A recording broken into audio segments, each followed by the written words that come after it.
In this English lesson, I wanted to help you learn the English phrase to ramp up. This is actually a phrasal verb that means to increase production. Probably the best example of this in the world right now would be the companies that are making vaccines. They are trying to ramp up their production. They are trying to increase their production. They're trying to make as many vaccines as they possibly can each and every day. A long time ago, they were producing a certain number every day, but because they've been able to ramp up their production, they can now produce more vaccines every day than they could last fall or late last fall, or that they could just a few months ago. So they have definitely been able to ramp up their production. The other phrase I wanted to teach you today is the phrasal verb to scale back, which actually means exactly the opposite. Eventually, I'm going to assume these companies will need to scale back their production. When you scale back your production, or when you scale something back, it means you reduce the amount that you are producing.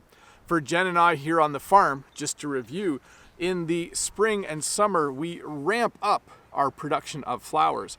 We grow more and more flowers all the time. And as fall approaches and the cold weather approaches, we tend to scale back. We tend to reduce the number of flowers that we are producing.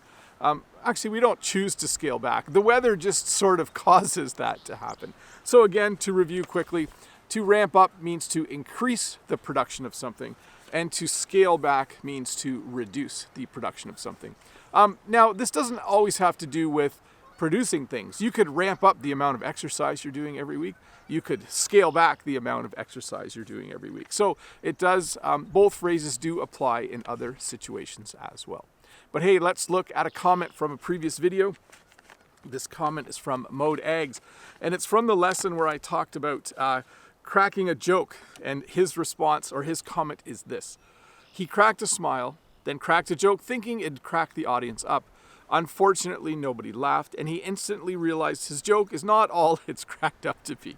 And my response was, nice work, Mode. That's perfect. So Mode Eggs, that is a great example of using a whole bunch of different phrases with the word cracked in it. Cracked up, not all it's cracked up to be. You obviously learned a lot in the last lesson, or it was at least a good review for you. So thanks for that comment. Hey, so I was just going to mention a couple of things. Winter went away again, so I know last week I was making videos and it was quite cold. Last Friday I didn't even go outside to make a video because it was so cold. Now I'm outside again, and the world has returned to its beautiful green color. So the snow melted. It's actually 14 degrees Celsius right now, so a little warmer than I was expecting. So a little bit of an update on the weather, and then here's an update on what I do for work. As you know, I am a high school teacher. I have been teaching from home for about 3 weeks now. Initially, I got sent home because a student in one of my classes tested positive for COVID. But then we had spring break, so I had a week off. But then the government decided that all schools would remain closed for about 5 or 6 weeks. So I taught from home last week. Students learned remotely last week. I taught from home. And I'm going to be doing that for the next at least 3 or 4 weeks probably. I'm not 100% sure what the government will decide, but at this point in time, I will just get to enjoy being home with Jen and the kids, working from home, as most of you around the world are probably doing. Anyways, Bob the Canadian here. Thanks for watching this short English lesson. I'll be back in a couple days with another one. Have a good day.